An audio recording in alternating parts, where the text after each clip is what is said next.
Hello friends and welcome back to my channel. So यहाँ पे आज हम ये वाली आर्टवर्क को देखेंगे और ये मैंने अराउंड 1.5 आवर में फ़िनिश की है और किस तरह से फ़िनिश की है वो आप देखोगे इस वीडियो में। सो सबसे पहले मैंने जो फेस की आउटलाइंस थी जो आउटर वाली उन्हें ड्रॉ किया इस तरह से विलो चारकोल की हेल्प से। और फिर मैंने जो आइस की एक्सिस, आइस सॉकेट और जो हेड की एक्सिस है उन्हें ड्रॉ किया, इंक्लूडिंग नोज़ का एंगल। और फिर जो बेसिक सारे एलिमेंट्स थे जो शैडोज़ क्रिएट हो रही थी फेस के ऊपर उन्हें मार्क किया, जो कि हमारे डार्कर रीजन्स थे। सो इस तरह से शैडोज़ वाले एरिया को मार्क किया और फिर इस तरह से ब्रश की हेल्प से ब्लेंड कर दिया उन सारी वैल्यूज़ को। फिर मैंने सेकंड स्ट्रोक सप्लाई की सॉफ्ट कैमलिन पेंसिल की और जो भी हमारी आइस, नोज़ वगैरह की आउटलाइंस थी वो इससे ड्रॉ की और जो शैडोज़ थी उन्हें थोड़ा और डार्क किया इससे।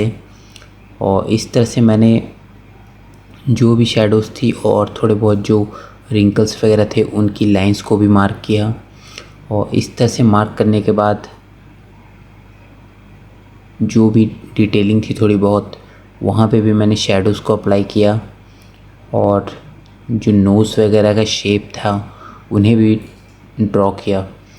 सो इसके बाद फिर से मैं ब्लेंड करूँगा और जो सेकंड लेयर थी उसे ब्लेंड करने के बाद हम जो फाइनल है मेन आउटलाइंस जिसे कहते हैं वो ड्रॉ करेंगे। सो ये एक तरह से अभी तक हम रफ़ आउटलाइंस ड्रॉ कर रहे हैं।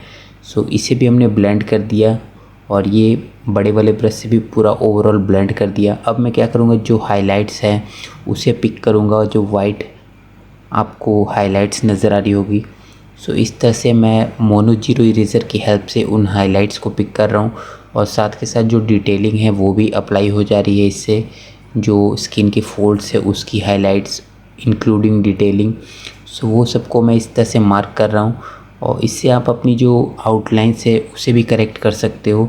लाइक जो राइट वाली आइज़ थी उसकी आउटलाइंस थोड़ी सही नहीं थी, सो उसकी आउटलाइंस को करेक्ट किया। जो बियर्ड की कुछ हाइलाइट्स थी वो सिर्फ मैंने अभी मार्क किया है जिससे मैं पता चलेगा। और अब जो मैं आउटलाइंस ड्रॉ कर रहा हूँ ये फाइनल आउटलाइंस होगी और इसके लिए मैं यूज़ कर रहा हूँ क्रेटा कलर की सॉफ्ट पेंसिल। सो बाकी इससे पहले जो मैंने पेंसिल्स यूज़ की थी वो ब्लेंड हो जाती है, बट ये थोड़ी कम ब्लेंड होती है, इसलिए अब मैं इसे एज अ फाइनल आउटलाइन के लिए यूज़ कर रहा हूँ। क्योंकि अब हम ब्लेंड भी करेंगे तो ये वैल्यूज़ रहेगी हमेशा के लिए। सो इस तरह से शार्प करके मैं पेंसिल को अब जो भी आउटलाइंस है, वेदर वो नोज़ वगैरह की हो, आइज़ की हो, और जो भी शेडोज़ है उसे इसकी हेल्प से मार्क करूँगा। और जो आइज़ वगैरह का शेप है उसे और भी इम्प्रूव कर रहा हूँ मैं। सो इस तरह से मैं जो स्टार्ट करता हूँ, सबसे पहले मैं जो खुद से एज्यूम करके जो मुझे लगता है कि कहाँ पे हमारी आइज़, नोज़ वगैरह होंगी वो ड्रॉ करता हूँ और फिर हम धीरे धीरे उसे इम्प्रूव करते जाते हैं। और जो शेडोज़ है, जो वाइट एरियाज़ है, लाइट एंड शेडोज़, हाइलाइट्स, वो एरियाज़ को हम ऑब्ज़र्व करते हैं और उसके अकॉर्डिंग फिर वहाँ पे हाइलाइट्स अप्लाई करते हैं, शेडोज़ अप्लाई करते हैं एंड लाइट एरियाज़ को देखते हैं। सो इसके अकॉर्डिंग आपके जो पूरे फेस है वो सही आप प्रोपोर्शन जनरेट कर सकते हो इस तरह से। और यहाँ पे मैंने जो आउटलाइंस थी कॉर्नर वाली वहाँ पे थोड़ी सी चारकोल को अप्लाई किया, जो कि 6B जनरल्स की चारकोल है, काफ़ी डार्क एंड सॉफ्ट है वो, इसलिए ब्लेंड भी काफ़ी अच्छी तरह से हो जाता है, आपको दिख रहा होगा।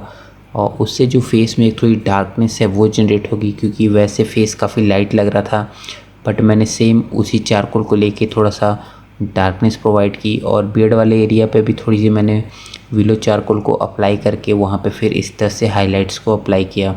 सो अगर हम वहाँ पे विलो चारकोल यूज़ नहीं करते तो हाइलाइट्स प्रॉपर डेवलप नहीं हो पाती। सो इसलिए पहले आपको बेस क्रिएट करना पड़ेगा और फिर आप हाइलाइट्स को अप्लाई कर सकते हो। और फिर जो थोड़ी बहुत डिटेलिंग वगैरह है लिप्स वगैरह में वो मैंने अप्लाई की सेम क्रेटा कलर की पेंसिल से। और यहाँ तक हमारा जो फेस था वो लगभग हो चुका था फिनिश। और फेस को थोड़ा सा मैंने चेंज किया, यहाँ पे जो रेफरेंस थी वो डिट्टो मैंने वो ड्रॉ नहीं की है, मैंने काफ़ी यहाँ पे चेंजेस किए हैं। और जो फेस का शेप है वो थोड़ा मैंने अलग से स्टाइल से यहाँ पे ड्रॉ किया है और बैकग्राउंड भी खुद से मैंने ड्रॉ किया है।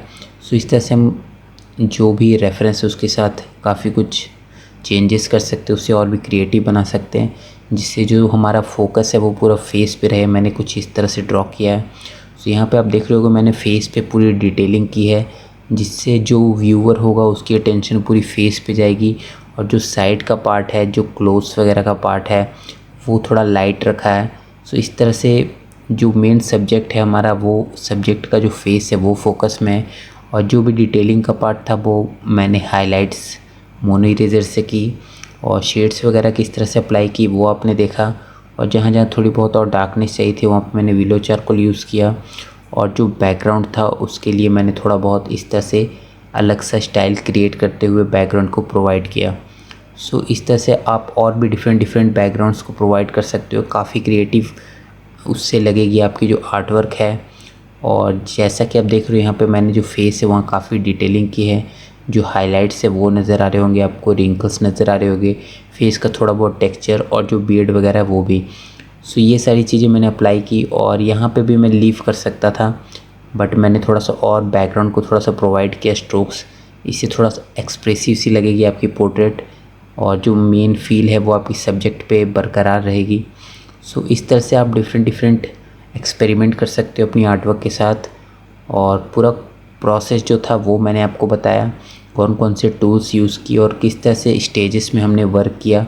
फर्स्ट स्टेज में हम सिर्फ अस्यूम करके चलते कि हमें जो भी एरियाज़ के एलिमेंट है वो किस तरह से ड्रॉ करने हैं, और फिर हम धीरे धीरे उन्हें रेक्टिफाई करते हैं, करेक्ट करते हैं, और फिर हम फर्दर उस पर जो मेन फोकस देते हैं और सारी चीज़ों को और भी परफेक्ट करते हैं। फिर शेडोज़, लाइट, ये सारी चीज़ों को ऑब्जर्व करते हैं, एंड लास्ट में जो डिटेलिंग एंड हाइलाइट्स का पार्ट होता है वो प्रोवाइड करते हैं। सो इस तरह से करने के बाद आप लास्ट में कुछ क्रिएटिव सा बैकग्राउंड भी दे सकते हो। और आप देख सकते हो जो हमारी आर्ट वर्क है वो हो चुकी है फिनिश। सो इस तरह से मैंने इसे फिनिश किया। आई होप कि आपको काफ़ी पसंद आई होगी। और अगर आपको ये वीडियो अच्छी लगी तो वीडियो को लाइक ज़रूर करें, और ऐसी और वीडियोज़ के लिए चैनल को सब्सक्राइब कर लें। एंड अपकमिंग वीडियोस में मैं आपको पेंसिल से भी बताऊंगा, क्योंकि काफ़ी लोगों के पास विलो चारकोल नहीं होता है। जिनके पास नहीं है वो 6B वगैरह या कोई भी सॉफ्ट पेंसिल यूज़ कर सकते हैं चारकोल की। एंड बाकी मैं पेंसिल से रिलेटेड भी ट्यूटोरियल्स अपलोड करूँगा। सो यही था इस वीडियो में। आपको सही लगी हो वीडियो तो लाइक ज़रूर करें, एंड ऐसी और वीडियोज़ के लिए चैनल को सब्सक्राइब कर ले। So thanks for watching.